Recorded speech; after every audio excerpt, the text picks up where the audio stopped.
UFC 305 Duplessis versus Adesanya this week. I'm going to give you a full card prediction breakdown of all 12 fights on this card, starting with Stewart Nicoll versus Jesus Aguilar. I am going to go with Stewart Nicoll. Jesus Aguilar is solid, at least for beating guys that I don't think probably belong in the UFC. I know Mateusz Mendonça, however the hell you say his name. I think he did win on the Contender Series, right? That's how he got into the UFC, I want to say. Yes. And then lost all his fights in the UFC. So I don't know if he really belongs there. Shannon Ross is not good at all. We found that out for sure. And he lost to Tatsuro Taira. I think Stewart Nicoll can kind of pin down Jesus Aguilar. Jesus Aguilar does have a nice guillotine. Like, he does have very short arms. So he's able to kind of lock it up pretty well. But outside of that, he does kind of have, like, he is stockier, so maybe it might be difficult for some guys to take him down, but he has some power. But I do think Stewart Nicoll can kind of drag him down to the ground and control him on the ground. Maybe he can get like a TKO or submission on the ground. I don't mind it. Jesus Aguilar is pretty tough, and he did only get really submitted by Tatsuro Taira, who's pretty crafty in the grappling game. So I think Stewart Nicoll can kind of just control him on the ground at least, like maybe make it to a decision. But I can also see him potentially getting like a finish, TKO, with just some ground and pound strikes, or potentially moving into submission. But the thing with like Jesus Aguilar, you get on his back, and then it's kind of hard to choke him out because he's just so small. Like, he's what, 5'4"? I guess he's 5'5". Never mind. This is flyweight, I forget, but it's not like his arms or anything like that. So never mind. Maybe he can get on his back and potentially get like a rear naked choke or something like that. But I'm gonna go with Stewart Nicoll. Maybe like a second round and pound strikes. I don't think, maybe he just gets on the back of Aguilar just trying to get up or something like that, and kind of just pins him down, maybe in mount, and Aguilar tries to flip over and he just starts ground and pounding him that way, pinning him down to the ground, and the referee has to step in. I can kind of see something like that happening, or just making it to decision, 30-27. I'm going Stewart Nicoll by finish or decision. I can see it going either way. Of the card, we have Kenan Song versus Ricky Glenn. I'm going to go Kenan Song. He actually looked pretty good against Rolando Bedoya, which shocked me because we did see him lose to Ian Gary. I know he did hurt him pretty early, but it still kind of shocked me, just like the output and how well he did do against a pretty good guy, I think, on the feet in Bedoya. I thought that was a pretty good win. And then he lost to Kevin Giussette, who's actually a pretty good prospect. So Song Kenan kind of impressed me from that Bedoya fight, and that's why I'm going to take him in this one. Ricky Glenn, I think he's just old. He's 35 years of age. I guess Song Kenan will have a 1-inch reach advantage, but at the end of the day, Ricky Glenn got KO'd by Drew Dober 10 months ago, and then 5 months earlier got KO'd by Christos Giagos. That doesn't look good for me, especially with Song Kenan having that much power in his hands. I think he can probably catch Ricky Glenn and KO him. I'll say like second round KO is what I'll say. Maybe even TKO. He drops him, jumps on him. Ricky Glenn will probably like try to shoot and hop on like a single leg or something. I think Kenan Song is just gonna pound him out on the ground, ground and pound. Let's move on. We have Tom Nolan versus Alex Reyes. I'm going to go with Tom Nolan. Pretty good prospect. However, he has gotten dropped in his last 2 fights, which is kind of worrying. Victor Martinez probably should have been like a decent win to have, like a pretty easy win. I felt like the UFC was kind of giving him a layup there. And he got knocked down to the ground, eventually recovered and beat up Victor Martinez pretty badly. And even in his guard had some nice elbows and was blooding him up before he then got knocked out by Nicolas Mota. And that, I actually was kind of worried. I'm pretty sure during that prediction video I said Nicolas Mota is actually a pretty good underdog because he has the power in his hands. He's not good, but he has the power in his hands, and Tom Nolan is just very hittable. The thing with Alex Reyes is he's older, 38 years of age. He's going to be what, oh God, I don't know if I should even play with this amount of math. That's not 14. It's not. Oh, it is 14 years of age. Okay, I had to do it slowly. He's going to be so much older than Tom Nolan in this fight. Tom Nolan's pretty skilled as well, 24 and a half years of age. And as much as Tom Nolan does get knocked down, and it doesn't seem like it has been improving, I'm just going to be honest, but he's out there with his chin. I just don't think Alex Reyes is going to be able to KO him. I'm going to be honest, at 38 years of age, similar reach, but Tom Nolan's 6'3" for 155 is actually insane, and he's a minus 1,100 favorite for a reason. Maybe, I don't know if I could justify anyone being a minus 1,100, but he should be a pretty heavy favorite in this fight, and I do think he can finish off Alex Reyes probably by KO. I just don't believe in Alex Reyes at this point. It's a little bit rough. Like, he's not super active as well. 6 years, and then came back from his last fight against Charlie Campbell 10 months later. Just not looking good. I'm going to go Tom Nolan by finish. Hopefully he doesn't get knocked down or anything like that. Easy win for him here. He's gotten 2 relatively easier matchups his last 2 fights. He should be able to win this one pretty easy. Let's move on. We have Jack Jenkins versus Herbert Burns. I feel like you kind of have to go with Jack Jenkins. Jack Jenkins was on a pretty good trajectory despite like losing to an arm injury against Chepe Mariscal. His thing is that he breaks bones with his legs. I think he said he's broken like 5 legs or like 5 bones or something like that. His leg kicks are absolutely insane. And if you know Herbert Burns, it's not going to look good for him in this fight, especially with the style of Jack Jenkins. He could absolutely, like, I don't know. I think he can make Herbert Burns quit in this fight, in my opinion, like relatively early as well. I think maybe past the 2.5 minute mark, I think Jack Jenkins is going to start chopping at the legs of Herbert Burns. Herbert Burns is going to fall down, like sit in his guard. Ref's going to tell him to get up, and he's going to kick him again. And Herbert Burns is going to go down to the ground, get in his guard, going to get up again, going to get knocked down again. And then Jack Jenkins probably just going to pounce on him, just beat him up on the ground. You're going to see Herbert Burns give up again. Is what it is. Herbert Burns is also 36.5 years of age. He will have, a 6-inch reach advantage, but I just think Jack Jenkins is way too skilled. If you've seen his legs, you can understand why he's breaking these legs. It's pretty impressive as well. I'm going Jack Jenkins by TKO. Mid to late first round. I guess on the other half of the 2.5 minutes is what I'm saying, but I think he's going to make Herbert Burns quit relatively easily. So let's move on. We have Casey O'Neill versus Luana Santos. How the mighty have fallen. I think she actually, at least when she was going up and on her little win streak, she signed a pretty big contract for the UFC. I think she signed like a 5 to 6 fight contract. So she's locked in for a couple years. So at least she's got the pay. But Luana Santos, I think, will probably win this fight. Casey O'Neill is on a 2-fight losing streak, and she just lost to Ariana Lipski by armbar. And Luana Santos is pretty good on the ground as well. You saw in her last fight, I know it was Maria Agapova, but she's beating up Agapova pretty badly on the feet, and then even grabbed her and just like hip toss her and threw her to the ground pretty like seamlessly. Like, it's a pretty good transition as well. I think she's gonna look a lot better than Casey O'Neill in this fight. I can see her landing some good shots on Casey O'Neill. Maybe she'll win like a 29-28 decision. I don't see her submitting Casey O'Neill. Maybe she might get the submission. It is a possibility, but I don't know if she's gonna submit her. Like, it is Ariana Lipski winning by armbar there, but well, it is women's MMA too. I can definitely see Luana Santos submitting Casey O'Neill, but I do think it'll be 29-28. Casey O'Neill trains at Extreme Couture, so she's going to have good coaching. I just don't think she's going to get finished. I'm going to go 29-28 decision for Luana Santos. I think she's going to beat her up on the feet. The grappling is going to play a big effect here, and I think it's going to make Casey O'Neill kind of like double check herself on the feet a little bit. Make her think about the grappling while Luana Santos comes in her face. Pause. But I'm going to go Luana Santos, 29-28 decision. Let's move on. We have Joshua Culibao versus Ricardo Ramos. I want to go with Ricardo Ramos, but he just lost to Julian Erosa. I feel like I kind of have to go with Joshua Culibao. I don't like Joshua Culibao as a fighter. I don't know.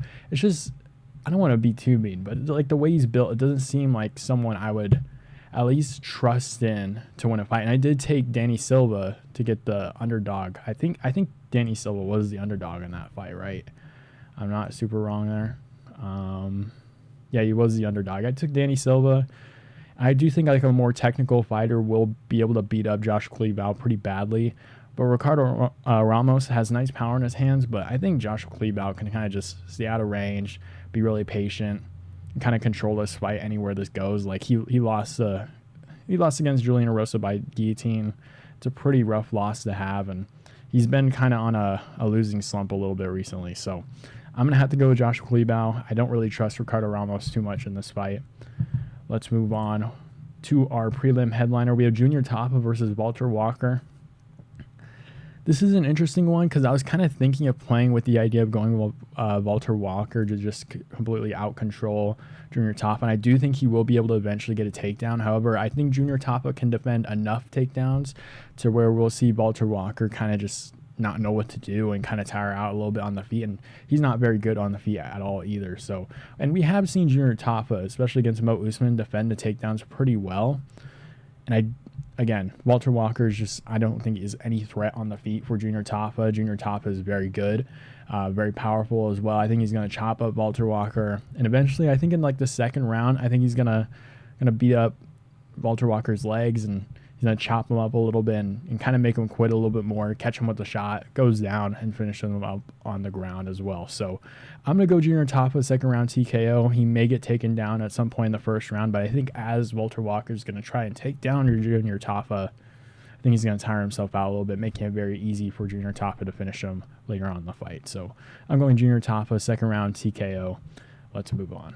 Up the card, we have Li Jingliang versus Carlos Prates. I'm going to have to go with Carlos Prates. I like Leach, but he's coming off a pretty bad back injury. I think it's like a pretty big spinal injury as well. Like, I think he's supposed to fight Chiesa, right? And then he ended up pulling out. And it's been 2 years since his last fight against Daniel Rodriguez, which he got robbed in. But it's a pretty rough set of circumstances for him. He's 36 years of age as well, so he's older now. He's coming off a very bad back injury, and I do think Carlos Prates is very quick, very rangy. He's got some nice kicks as well. I think it's going to be a really tough matchup for Li Jingliang here.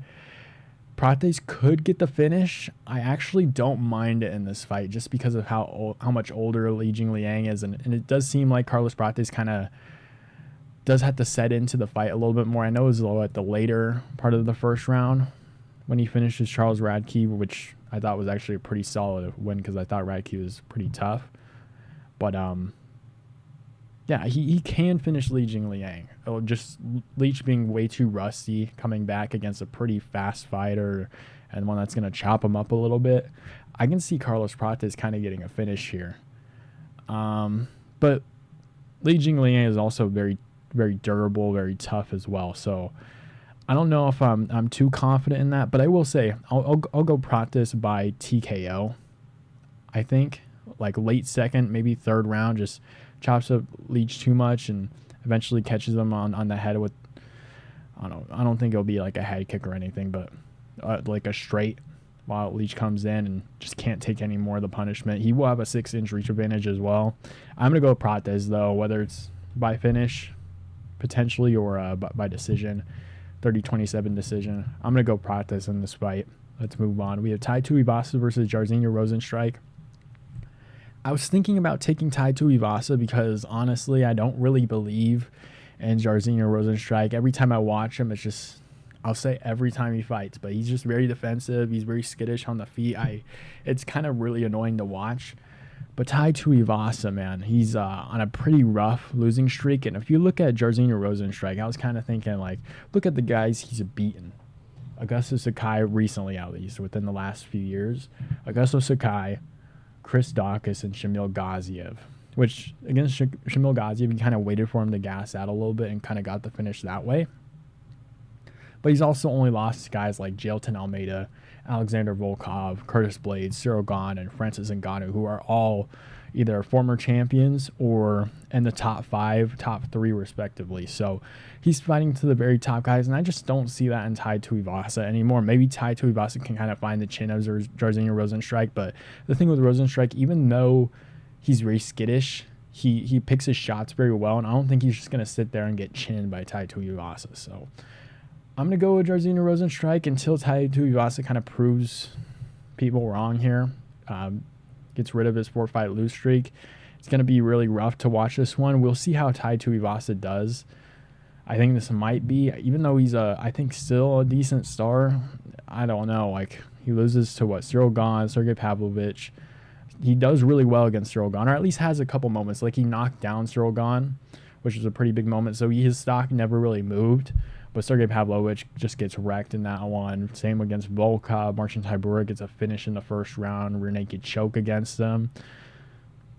It's very rough for Tai Tuivasa. So maybe he has another fight after this, potentially in the UFC, but it's looking very rough for him. I'm going to go Rozenstruik until Tuivasa proves everybody else wrong, or not everybody else, it proves me wrong. and I'll eventually pick him. But I'm going to have to go with Jairzinho. He's going to play this one a little bit safer, going to pick his shots, and I think he could potentially get a KO over Tuivasa because he does have some nice power in his hands. I think if anything, it'll probably be like a second or third round TKO, if anything. I don't think it's going to be in the first, but I'm going to say second round TKO for Jairzinho Rozenstruik. I think he can find the chin of Tuivasa. Let's move on. We have Mateusz Gamrot versus Dan Hooker. I'm going to go with Mateusz Gamrot. I think he can kind of just shoot all over on him, weirdly enough. Pause again. I just think his chain wrestling is just very hard to stop. Like, he saw that Sarukian fight. Where is that? Where's the Sarukian fight? Which I do think he probably should have lost. But he's doing really good in the grappling exchanges and even in the wrestling. Like, even when Armin was like stuffing it, he's still going. Like, this dude has a crazy pace. This is a 3-round fight as well. So Dan Hooker doesn't have that much... I don't want to say it, like, he doesn't have that many chances to not kind of get screwed up and get tied up by Gamrot.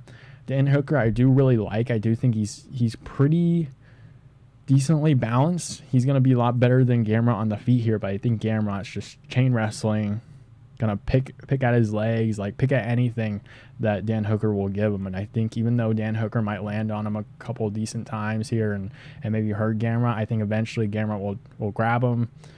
And he's kind of going to lock on to Dan Hooker this entire fight. And I don't think he's going to be able to submit Dan Hooker here because Gamrot's more like, I'm going to control you on the ground, land some good punches, and kind of play it a little bit safer. But I'm going to go with Gamrot in this fight. Maybe 29-28 decision. I can see maybe Dan Hooker clipping Gamrot in either one of the rounds, I'm going to be honest. In any of the rounds, I can kind of see it happening. And then Gamrot kind of just grabbing a little bit just based on damage. Maybe I can see a judge kind of giving it to Dan Hooker like a round. But I'm going to go with Mateusz Gamrot, either 30-27 decision or 29-28 decision here. So let's move on to our co-main event. We have Kai Kara-France versus Steve Erceg. Kai Kara-France has not fought in a year and 2 months. Last fight was when he got robbed against Amir Albazi, so that was a pretty rough one to see for him because I even picked him there, and that was one of the worst decisions of that year. So, but Kai Kara-France has always been one of those guys that does really well against wrestlers and grapplers in the flyweight division. Like, he has really good takedown defense and a really good base, especially when striking against wrestlers, where I don't even know if it's like he gets the underhook quickly enough or just has good balance, and he doesn't have to overextend himself on the feet when he fights a good grappler. So, like, even saw it against Askar Askarov, even retired him. I think, hasn't Askar Askarov taken some fights? Am I wrong there? He has taken some fights after, so he left, and I think he had a fight in 2023 recently, but I'm pretty sure he retired after that fight.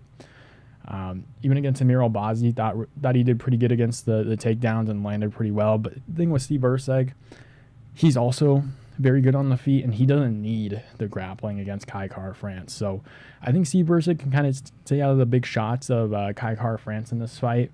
Land some pretty good punches on the feet, potentially uses grappling. Like, arguably, Steve Erceg could be champion right now. A lot of people thought he won against Pantoja.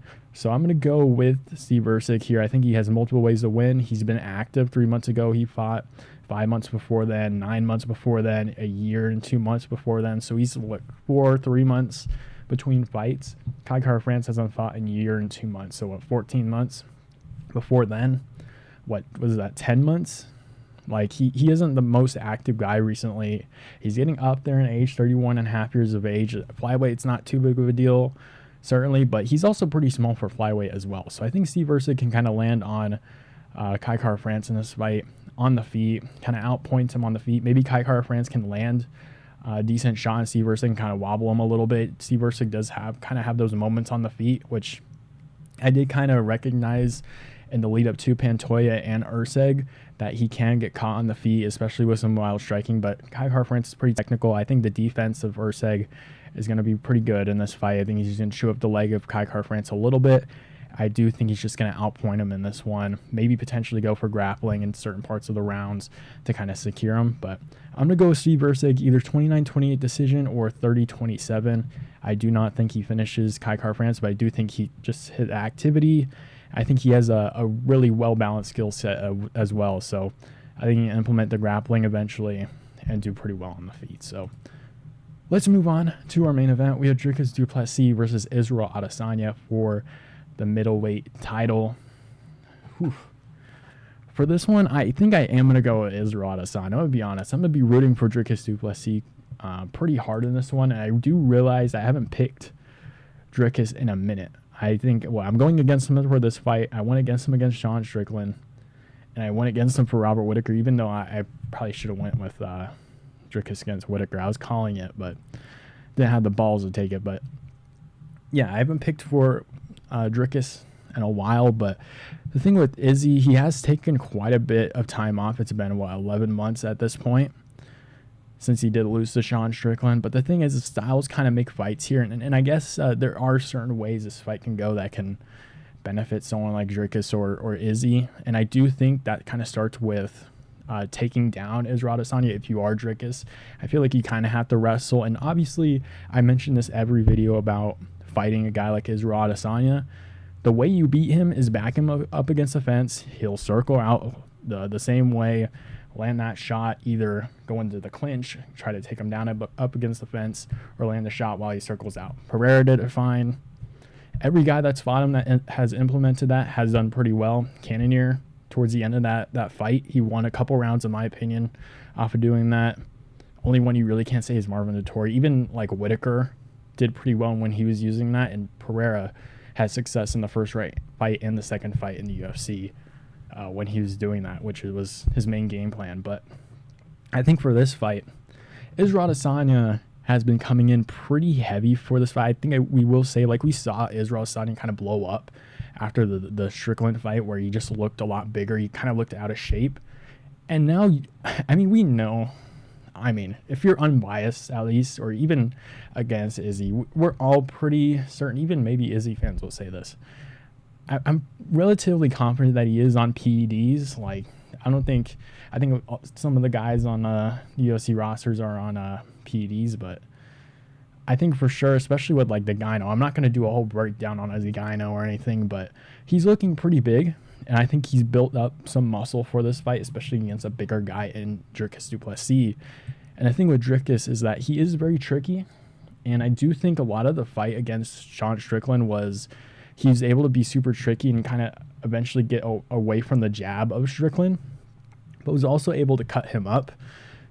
Izzy, I don't know if Dricus is going to be able to find Izzy to where he's going to be able to cut up Izzy or land super cleanly on him. Like, he's very awkward, and I don't think he's going to be able to chin Izzy. I know Israel Adesanya kind of has been getting hurt quite a bit recently. Like, he got KO'd against Alex Pereira. He got hurt, I think, a couple times. I might be wrong. I think he might have he's on his way to getting finished before he bounced off the cage and landed on Alex Pereira. So he got hurt a little bit in that fight, got hurt against Sean Strickland.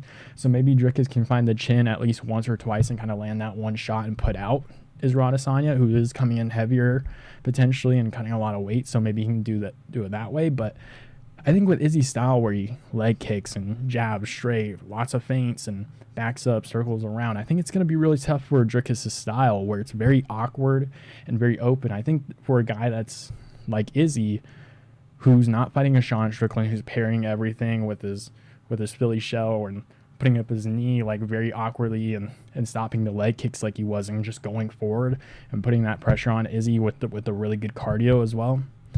For Dricus, it's a very awkward striking. Like, I feel like there's a lot of openings for Dricus, and if Izzy is coming in heavy for this fight, potentially having a lot of power, he's also always been kind of quick as well. I think you can kind of find that shot on the outside with Dricus coming in, and I think the feints will kind of stop Dricus a little bit more. And this isn't Sean Strickland either, who's flat-footed, who's kind of just going to walk forward to Dricus and use the jab. Like, the openings aren't. I don't think they're going to really be there for Dricus in this fight. That's why I do think he is going to need to grapple pretty heavy in this fight. I don't think he's going to be able to KO Izzy in this fight.